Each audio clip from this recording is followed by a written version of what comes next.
लो हमारे पास बार बार कोई प्रॉब्लम आ रही है, हम उसे फेस कर रहे हैं, फिर जो आसपास के हमारे सराउंडिंग्स के लोग हैं वो भी टाउंटिंग कर रहे हैं हम पर, नहीं तुमने पहले भी ऐसे किया था, अब फिर तुम फेल हो जाओगे इसमें, तो वहाँ जा करके हम स्टक हो जाते हैं और फिर हमारा कॉन्फिडेंस लूज हो जाता है। हम एग्जैक्टली कहाँ स्टक हो जाते हैं, जिसको आप जो वर्ड यूज कर रहे हो स्टक हो जाते हैं, मतलब आप कह रहे हो कि हम अपनी थिंकिंग में स्टक हो जाते हैं, थिंकिंग में स्टक हो जाते हैं, राइट, कि हम ओवर थिंकिंग में चले जाते हैं, ओवर थिंकिंग, कि हम बैठे बैठे बस सोचते रहते हैं कि ऐसा क्यों हुआ, क्या हुआ, ऐसा नहीं होना चाहिए, कि हमारे में कुछ कमी ऐसा हो गया तो क्या होगा, वैसा हो गया तो क्या होगा, मैं दोबारा भी ट्राई किया नहीं हुआ तो क्या होगा। हम जानते हैं कि पहले भी ऐसा हुआ था, फिर हमने उसे ओवरकम कर लिया, लेकिन बार बार वही चीज आते आते फिर वही ब्रेन का जो कंफर्ट जोन है हम फिर वहीं स्टक होने लगते हैं। और जिस कंफर्ट जोन की आप बात कर रहे हो वो एक्चुअल में ओवर थिंकिंग वाला जोन है। ओवर थिंकिंग वाला जोन है, मतलब बैठे बैठे बस सोचते रहते हैं, जैसी हमारी कंडीशनिंग हुई है, कर कुछ नहीं पाते हैं, करते भी हैं तो थोड़ा सा करना शुरू करते हैं, उसके बाद वापस से वो थॉट्स हमारे ऊपर हावी हो जाते हैं, राइट, यही आप कह रहे हैं। राइट, सो प्रॉब्लम जो है इतनी ज़्यादा, क्योंकि एक्चुअली क्या लाइफ में अगर कुछ अच्छा होता है तो शायद हम प्रॉब्लम से इजीली निकल जाते हैं, बट बैक टू बैक जब आपको फेलियर्स ही मिल रहे हैं उस टाइम पे भी आपको फिर दिखना ही बंद हो जाता है कि हाँ निकलने का भी कोई रास्ता है। प्रॉब्लम सबसे बड़ी पता है क्या है, कि सबको यही लगता है कि हमारी प्रॉब्लम सबसे बड़ी है। अगर यहाँ पर मैं एक एक करके सबको बोलूं कि आप बताओ कि आपकी लाइफ में क्या क्या प्रॉब्लम्स आई या अभी क्या प्रॉब्लम चल रही है, तो आई एम श्योर कोई सोच भी नहीं सकता कि अच्छा ऐसी ऐसी प्रॉब्लम्स भी कोई फेस कर सकता है क्या। तो इन प्रॉब्लम्स के बावजूद भी कुछ लोग आगे बढ़ पाते हैं, कुछ नहीं बढ़ पाते हैं। That is the big question कि एग्जैक्टली हम स्टक कहां पर होते हैं। क्या हम एक्चुअल में लाइफ में प्रॉब्लम्स में फंसते हैं या उन प्रॉब्लम्स को लेकर के जो हमारी थिंकिंग है वहां फंसते हैं। सबसे पहले ये चीज हमको क्लियर होना चाहिए। तो जो हम कह रहे हैं फंस गए हैं, हम एक्चुअल में प्रॉब्लम्स में नहीं फंसे हैं, क्योंकि प्रॉब्लम्स तो सबकी लाइफ में है, हम एक्चुअल में थिंकिंग में फंस जाते हैं। ये पॉइंट सुनने में छोटा लग रहा होगा, but it is a very big point two understand in life, जो 99% लोगों को नहीं समझ में आता है। हम क्या समझते हैं कि हम प्रॉब्लम्स में फंस गए हैं, क्योंकि the moment you say that, तो जब तक प्रॉब्लम्स रहेगी तब तक आप फंसे रहोगे, और प्रॉब्लम्स कब तक रहेंगी? लाइफ टाइम, जब तक लाइफ रहेगी। बट द मोमेंट यू से कि मैं प्रॉब्लम्स में नहीं फंसा हूं, प्रॉब्लम्स मतलब लाइफ में नहीं फंसा हूं, मैं लाइफ के बारे में जो मेरी थिंकिंग है उधर मैं फंस गया हूं। अब मैं उस थिंकिंग को कैसे चेंज करूं? इफ यू से दैट, तो वो आपके हाथ में पूरा कंट्रोल है। But if you ask me this question कि मेरी लाइफ की जो प्रॉब्लम्स हैं वो कैसे सॉल्व हो, तो उसका कोई जवाब नहीं है, क्योंकि वो कभी नहीं होगा। आज आपकी एक प्रॉब्लम है वो सॉल्व हो भी जाएगी, कल कोई और प्रॉब्लम आ जाएगी, परसों कोई और आ जाएगी, फिर कोई और आ जाएगी, फिर कोई और आ जाएगी। Right sir. तो कैसे हम अपनी थिंकिंग को चेंज करें? सिंपल, थिंकिंग चेंज हो गई तो सब चेंज हो जाएगा, सब चेंज हो जाएगा, क्योंकि प्रॉब्लम्स को देखने का नजरिया बदल गया तो प्रॉब्लम बदल गई। एक बंदा जिसकी थिंकिंग नहीं फंसी हुई है, उसको आप चारों तरफ से फंसा दो, वो निकल जाएगा। लेकिन जिसकी थिंकिंग फंसी हुई है, उसको आप जा करके दुनिया जहान के सारे रिसोर्सेज दे दो, पूरा का पूरा खजाना भी दे दो, तब भी वो नहीं निकल पाएगा, तब भी रोएगा बैठ करके कि क्या मेरे को चारों तरफ खजाने से कैद कर दिया। अरे भाई खजाना है, कैद नहीं है। देखे ना ऐसे लोगों को, जिनके पास में सब कुछ है लेकिन रोते रहते हैं। तो सब कुछ मिलना इज नॉट अ सॉल्यूशन। जिनकी लाइफ में कोई प्रॉब्लम नहीं है वो भी रो रहे हैं। सो अब आता है कि इसका सॉल्यूशन क्या है, कि we are stuck in our thought process, how to get out of it. तो सबसे पहली चीज ये समझनी है, ज्यादा सोचने से कुछ नहीं होता है, सही सोचने से होता है। अभी सही सोचना क्या है? What is right thinking, not positively सोचना। इसको भी ध्यान से समझ लेना। पॉजिटिव सोचना क्या सही सोचना होता है? फॉर एग्जाम्पल, आगे आप जा रहे हो, किसी जंगल में हो और आगे दलदल है, और आप पॉजिटिव सोच रहे हो, मेरे साथ में कभी कुछ गलत हो ही नहीं सकता, मैंने तावीज पहना हुआ है, ये मुझे बचाएगा। बहुत लोग हैं बहुत पॉजिटिव है लाइफ को लेकर के, बट क्या उनकी सोच सही है? अभी सही सोचना क्या है? सर मेरे हिसाब से मतलब इंटेलिजेंसी से सोचना, कि मतलब कुछ ऐसा सोचे कि आगे जाके हमें कोई हानि ना हो, कि एक इंटेलिजेंट माइंड से सोचे। अभी इंटेलिजेंट क्या है और फूलिश क्या है? एक है फूलिश तरीका सोचने का, बेवकूफों की तरह सोचना, एक है इंटेलिजेंस के साथ में सोचना। What is intelligence? जिसको हम इंटेलिजेंस कहते हैं वो इंटेलिजेंस क्या है? साइंस को इंटेलिजेंस कह सकते हैं? नहीं कह सकते, नहीं कह सकते। तो किसको कहोगे? सुपरस्टिशंस को इंटेलिजेंस कहोगे? सुपरस्टिशंस मतलब क्या? बिलीफ, कुछ भी मान रखा है, उसको पकड़ के बैठे हुए, उसके हिसाब से एक्ट कर रहे हैं, उसको इंटेलिजेंस कहोगे? या साइंस जिस तरीके से आगे बढ़ रही है उसको इंटेलिजेंस कहोगे?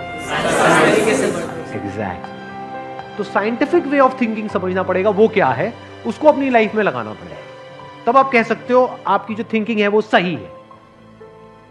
अब ये साइंटिफिक थिंकिंग मतलब क्या? रियलिटी को एज इट इज देख लेना, दैट इज साइंटिफिक थिंकिंग। यही तो है, और क्या है?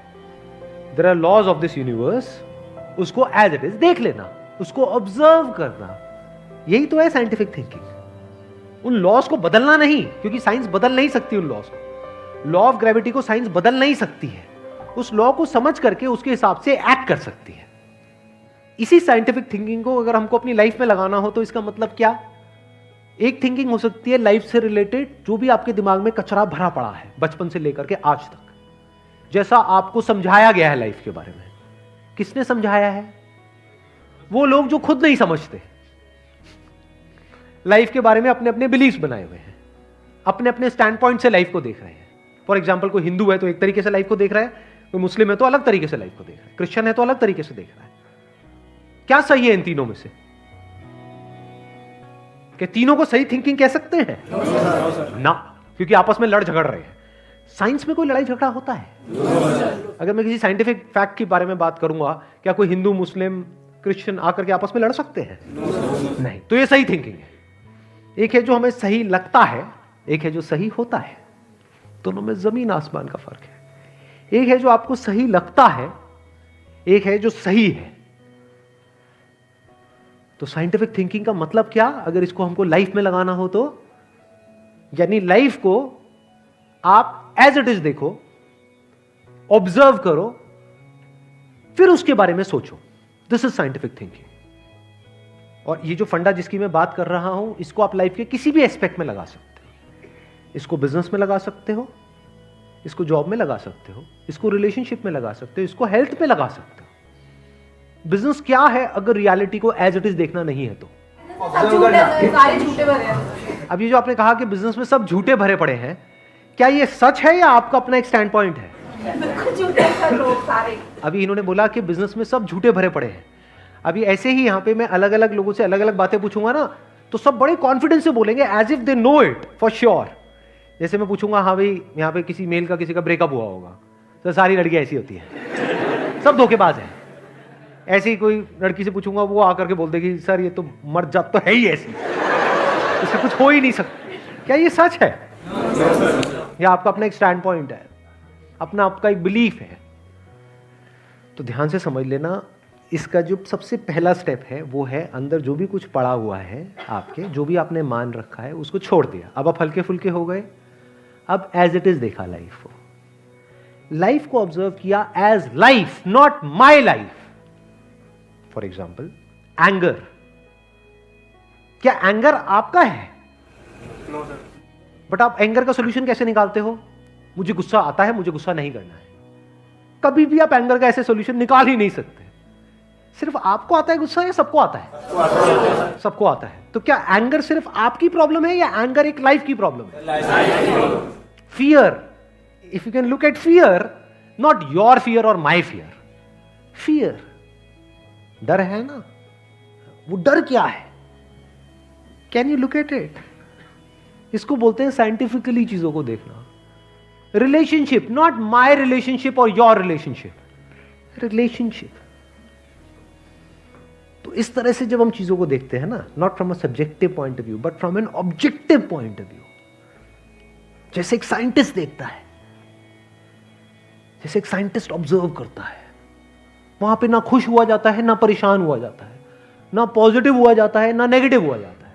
This positive and negative is your stand point, is a subjective point of view.